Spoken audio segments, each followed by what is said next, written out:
Bonjour ou bonsoir à tous. On se retrouve pour une nouvelle vidéo sur les comics. Ça fait longtemps que j'en avais plus parlé. Je vais vous faire une vidéo sur Thor, comme j'avais prévu.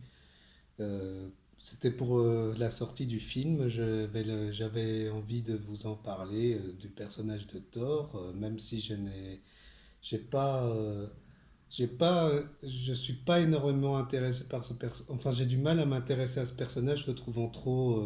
Enfin, c'est un personnage qui est souvent trop sûr de lui. C'est un personnage que j'ai aimé dans les films, les deux premiers films du MCU. J'aime bien le premier Thor. Pour le coup, c'est un de mes préférés parce que je lui trouve de qualité en le regardant. En le regardant, je lui trouve de qualité et c'est vraiment un bon film, je trouve. Le 2 je l'aime bien aussi, il change d'ambiance et tout, même s'il vaut pas le premier, mais le deuxième et le deuxième est pour moi mal aimé parce qu'il a quand même un côté intéressant qu'on voit avec les elfes et tout ça, avec Malekith, qui est une version, on peut dire, honnête du personnage qu'on voit dans les comics, hein, parce que le personnage elle-même, à part il est plus sanglant et tout ça, c'est juste ça en fait. Et après, il y a Thor Ragnarok qui est sorti, je n'aime pas ce film. Pour des raisons que c'est mal écrit et tout ça. Enfin, je trouve que le film est juste beau, mais ça ne raconte rien. C'est ça qui est. Ça balaye tout ce qu'on connaît du personnage de Thor, alors que qu'il y avait de quoi satisfaire un public, hein. Enfin, il y avait de quoi. Ça se concentrait plus sur l'univers asgardien et tout ça qu'on aimait bien dans les films. Et je trouve ça dommage. Je trouve ça vraiment dommage. Après, voilà. Après, avec du recul, j'ai pas, enfin voilà, j'ai pas été voir Thor Love and Thunder, mais je suis pas ultra motivé à le voir. J'attends qu'il sorte sur Disney Plus pour me faire mon avis, mais voilà quoi. Je trouve que le personnage de Thor à la base est bien dans les comics. Il est vraiment intéressant pour certaines choses. On le voit comme un être puissant et tout ça. Il est ultra puissant et il est puissant pour une bonne cause. Et après, voilà, même si maintenant je préfère Hercule que Thor dans l'univers Marvel, Hercule m'intéresse plus que Thor dans l'univers Marvel. Mais voilà, je vous donne à peu près mon avis de ce que j'en pense des films. Je pense pas faire une vidéo sur ça. Je ferai un live ou quoi plus tard pour en parler avec d'autres pour ça, parce que je trouve que c'est mieux d'en débattre pour parler de ça. Et voilà quoi. Bon, voilà, je vais vous parler de... Je vais faire ça par ordre chronologique et il y a beaucoup de lectures que je vous conseille, hein. Il y a Thor Ragnarok, que j'en avais déjà parlé dans ma collection de comics Marvel, si je me trompe pas. C'est... J'ai lu ça parce que tout était dit parce que j'aime pas le film Thor Ragnarok. Pour moi, c'est une purge. Alors, j'ai lu ça à la place et j'ai trouvé que c'était mieux. Ça a un côté Batman Silence parce que tu vois. Ce qui est bien dans ce film, dans ce comics, c'est que tu as un côté où tu vois tous les ennemis de Thor et ça t'expose bien l'univers et tout ça. Moi, je trouve ça intéressant à voir. Et on te montre le Ragnarok comme ça s'est passé pendant les événements de Civil War et tout ça. Donc ça te montre ce qui s'est passé avec Thor à côté de Civil War. Et c'est pour ça que j'ai voulu lire ce titre. Je voulais être intéressé par ça et le côté Asgard et tout ça est vraiment intéressant à voir, je trouve. Et, franchement, j'aime bien ce comics. J'aime bien ce que ça apporte niveau scénario et tout ça. C'est simple et efficace et c'est un Batman Silence version Thor, on peut dire ça. C'est parce que ça te montre vraiment des éléments intéressants dans l'univers de Thor, même si, bon, voilà, c'est pas le meilleur titre que je conseillerais de lire. Mais il vaut le coup d'œil si vous voulez connaître après de ce que je vais vous montrer par la suite. Mais je vous le conseille. Après, il y a Thor Renaissance de Stravinsky, hein, que ça, c'est un auteur que j'apprécie dans l'univers des comics. C'est un auteur qui m'a pas déçu pour l'instant avec Supreme Power que j'ai bien aimé. Et après, il y a le Spider-Man de Stravinsky qui a été mes premières lectures. Et franchement, ça, c'est une de mes lectures préférées sur Thor.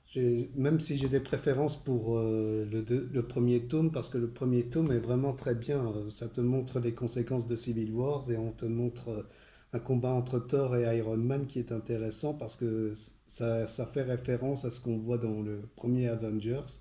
Ça fait un peu, ça fait écho à ça hein, en voyant ce qui se passe. Et c'est intéressant de voir ça, je trouve.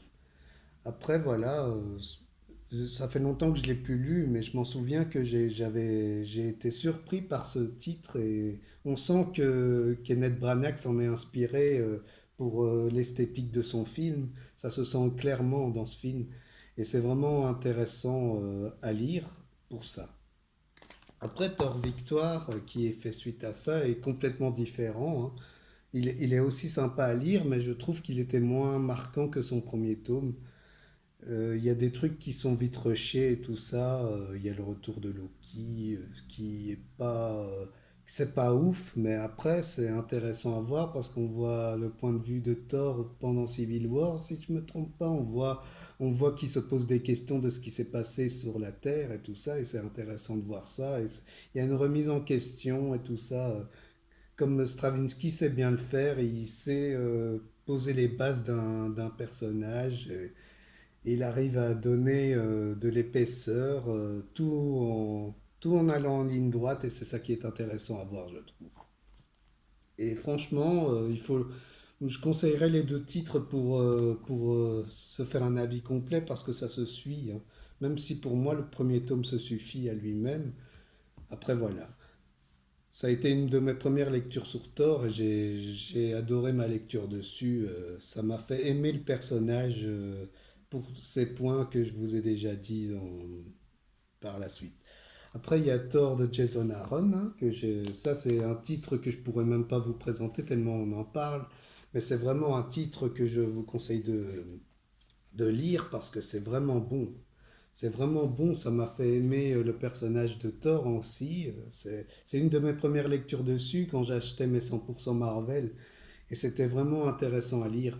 Franchement, avec le style de dessin et tout ça, qu'on voit Thor, les différents Thor qui fait très Doctor Who, parce qu'on voit le jeune, le vieux et tout ça qui se sont réunis pour affronter Gore. Et Gore est tellement imposant comme méchant, il est un peu à la même veine que Knull dans celui de Donny Cates avec Venom, là. Il a un peu le même style de... C'est un peu le même style. C'est vraiment le même style de menace et c'est intéressant de voir ça, je trouve.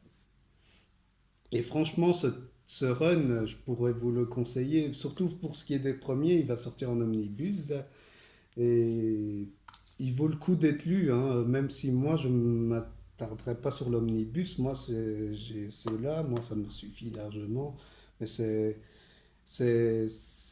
pour la suite, je veux dire, c'est par rapport après les événements. Là, ils ont fait en deluxe et tout ça maintenant, je me trompe un peu, mais c'est vraiment bien comme titre. Ils ont donné un côté plus humain à Thor, on voit que Gore, c'est un méchant, quoi. On voit vraiment que c'est un méchant qui n'y croit plus en Dieu, en les dieux et tout ça, et on voit que c'est un vrai méchant, je trouve, qui est assez imposant et que vraiment, je dirais, je pourrais pas, comme j'ai pas vu le film, je pourrais pas comparer le gore qu'on voit dans Thor Love and Thunder, mais par son aspect déjà, je n'ai pas vu le film, donc je vais pas avoir des préjugés direct, mais c'est juste pour dire que son aspect est moins effrayant que celui du comics. Celui du comics, il a tout pour être effrayant et une menace. Et c'est ça qui est intéressant à voir dans ce comics. Et franchement, après, on voit différents torts évoluer on voit les périodes de torts qui sont intéressants à voir. Et Jason Aaron fait ça bien. Et Jason Aaron est un auteur que j'apprécie malgré que j'ai pas lu tout de ce qu'il a fait.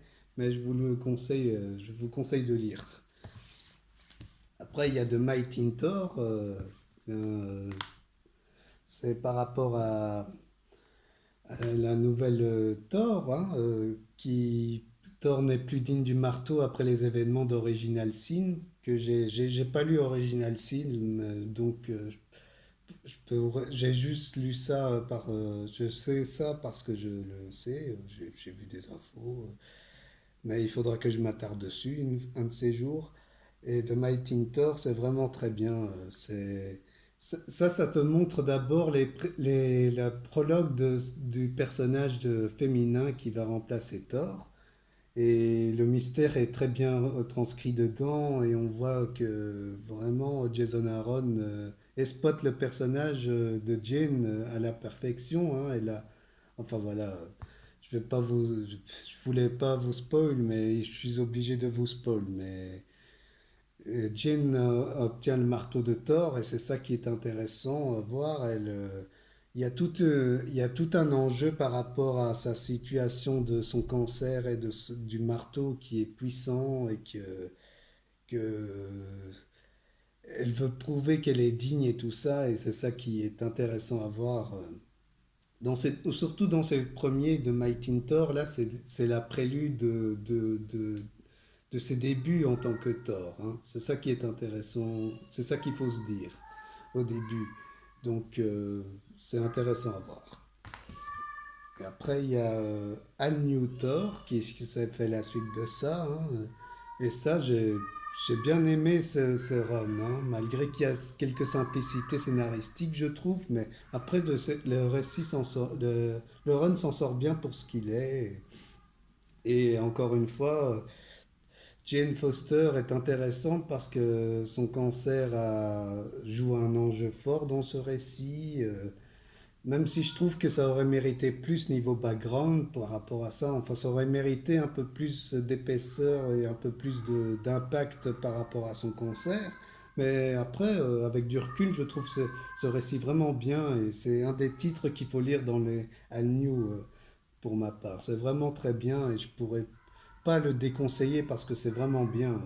Pour commencer, Thor, c'est l'idéal et c'est bien de voir une héroïne avec le marteau de Thor. Et en plus, on voit que Thor, Odinson, qui est toujours là, il veut récupérer, il est torturé par rapport à ça et ça le met mal à l'aise qu'il soit remplacé par une femme. Et c'est assez bien fait dedans. Ça laisse le temps de bien développer les personnages, chacun d'eux. Et pour moi, juste ce qui a été vite rushé, c'est par rapport aux guerres créées IS-Irak, que je trouvais ça n'avait pas tellement d'intérêt dans le run. Mais après, pour ce qui est du reste, ça s'en sortait bien. On voyait un Odin qui était acharné par rapport à elle. Et parce que la trouvant pas digne, elle était considérée comme une intruse et indigne de porter le marteau de Thor. Et c'est ça qui est intéressant. Jason Aaron a bien fait ça. Franchement, je peux que vous conseiller de le lire. Il va sortir en omnibus. Ils vont sortir l'intégralité de ce qui s'est passé avec Jane. Et c'est intéressant à lire. Après, voilà, avec Jane, c'est terminé. On va se pencher sur ce qui s'est passé avec Thor Odinson dans Thor, la guerre de l'indigne. Là, on le voit confronté avec Thanos et c'est Olivier Coipel qui reprend les rênes après Thor Renaissance. Et c'est vraiment intéressant à lire. Ça, c'est un Thor que j'aurais voulu voir dans le MCU, mais ils en ont fait un loser vraiment débile. Enfin, ils se sont forcés sur l'humour sur ce personnage, c'est atroce avec Thor. Pour dire que après j'ai fini par plus le supporter dans le MCU. Mais ce Thor-ci, je le préfère parce qu'il a été torturé, il s'en voulait de plus être digne du marteau et il voit qu'il y a eu pendant des événements avec d'autres Thor dans Secret Wars, mais ça j'ai lu mais je pourrais pas vous le conseiller parce que ça a un rapport avec Secret Wars, mais c'est aussi pas mal parce que ça te donne des choses qu'on voit enfin. C'est plus un DLC pour Thor, la guerre de la Digne, mais ça s'en sort très bien. Et vraiment, on voit ce qui se passe pendant que Jane, ça se passe pendant les événements où Jane se cherche. Et Thor aussi se cherche et c'est ça que c'est intéressant. Moi, j'ai vraiment trouvé ça intéressant à lire, ce Thor, la guerre de l'indigne. Et franchement, c'est vraiment bien. Même si ça vaut pas Thor Renaissance et Thor de Jason Aaron avant, mais ça arrive à être bien dans la continuité en donnant de l'épaisseur au personnage, encore plus de l'épaisseur et sans en faire trop. Et c'est ça qui est cool. Après, on va conclure avec le War of the Realms, qui est un crossover qui lie tous les personnages et c'est la conclusion du cycle de Jason Aaron sur Thor que franchement, c'est un des events qui m'a plu. Euh, comme on voit la continuité de ce qu'il a exploité avec Malekith dans le run tout précédent quand Thor était digne du marteau, c'est intéressant qu'on revoie Malekith et pour moi, voilà, Malekith est exploité comme on voit dans le film de Thor, le monde des ténèbres. On ne peut pas s'attendre à plus, quoi. C'est exploité de la même manière, à part que c'est moins sanglant et tout ça. Après, qu'est-ce que vous voulez de plus pour ce personnage, je trouvais dans le MCU, mais moi, je trouvais que le personnage était... Voilà, c'était un personnage menaçant et tout ça, et après, on te voit un peu une rétrospective d'Asgard et tout ça. Il y a plein de choses qui se passent et c'est intéressant à voir. Et c'est un aspect blockbuster intéressant, quoi. C'est un aspect intéressant que le MCU n'oserait pas faire. Et c'est ça qui est intéressant. Et Jason Aaron, on voit qu'il aime Thor. Et c'est ça qui est intéressant. Franchement, après, pour moi, ça vaut pas à côté de Secret Empire qui osait vraiment les choses. Parce que Secret Empire, ça cherchait à sortir de sa zone de confort. Là, ça cherche juste à être simple et efficace. C'est ça qu'on peut s'attendre de ce titre, c'est juste simple et efficace, mais ça, c'est vraiment bon. C'est vraiment bon parce que c'est un Thor qu'on veut voir dans le MCU et qui n'est pas dans le MCU. C'est plus un rigolo maintenant qu'un véritable dieu pour moi. Ils ont enlevé le côté divine qui était intéressant dans Thor. Et, et voilà quoi, tous ces titres-là, je vous les conseille de les lire, c'est vraiment intéressant. Et Thor est un personnage que je déteste pas, pas vraiment. Pas dans les films, je l'aime, j'ai fini par ne plus l'apprécier, mais dans les comics, je l'aime bien. Il est un guerrier, il se bat pour la bonne cause, même si pour moi j'ai des préférences pour Captain America et Spider-Man et compagnie. Mais Thor, c'est différent parce que, enfin, comme je vous l'ai dit, je suis plus intéressé par le Hercule. Que j'aimerais creuser dessus pour savoir un peu plus de ce que je dois lire sur ce personnage. Parce que honnêtement, Hercule m'attire plus que Thor. Et, et, et voilà, après il y a Ares aussi que j'aime bien, que je suis aussi intéressé par rapport au personnage Marvel du côté mythologique, grec surtout. Mais ça m'a fait connaître la mythologie nordique et tout ça, c'est ça qui est cool. Et, et franchement, ces lectures ont été agréables. Tous ont été agréables malgré mes hauts et des bas, mais c'est vraiment très bien. Et j'espère que cette vidéo vous a plu. C'était une vidéo spéciale Thor Love and Thunder je voulais la faire après, mais j'ai attendu que je l'ai fait finalement bien après la sortie du film parce que j'ai- j'avais pas envie d'être dedans parce que je sais que il y a des débats partout et tout ça par rapport à ce film et je n'ai pas vu le film, j'ai vu que des critiques et pour l'instant j'attendrai qu'il sorte sur Disney Plus pour me faire un avis dessus et voilà, hein. J'espère que cette vidéo vous a plu, que ça vous a aidé à vous en sortir sur Thor. Il y a aussi Je suis Thor qu'il faudrait Si vous voulez débuter sur Tor, c'est la meilleure solution aussi. J'ai fait ça aussi comme ça pour m'en sortir de mes lectures qui m'intéressaient. J'ai fait ça aussi comme ça. Et j'ai fait justement pour Morbus on en parlera bientôt sur la chaîne. Ben voilà, hein, mettez un j'aime. J'espère que cette vidéo vous a plu. Partagez-la. Enfin voilà quoi. Allez, à bientôt.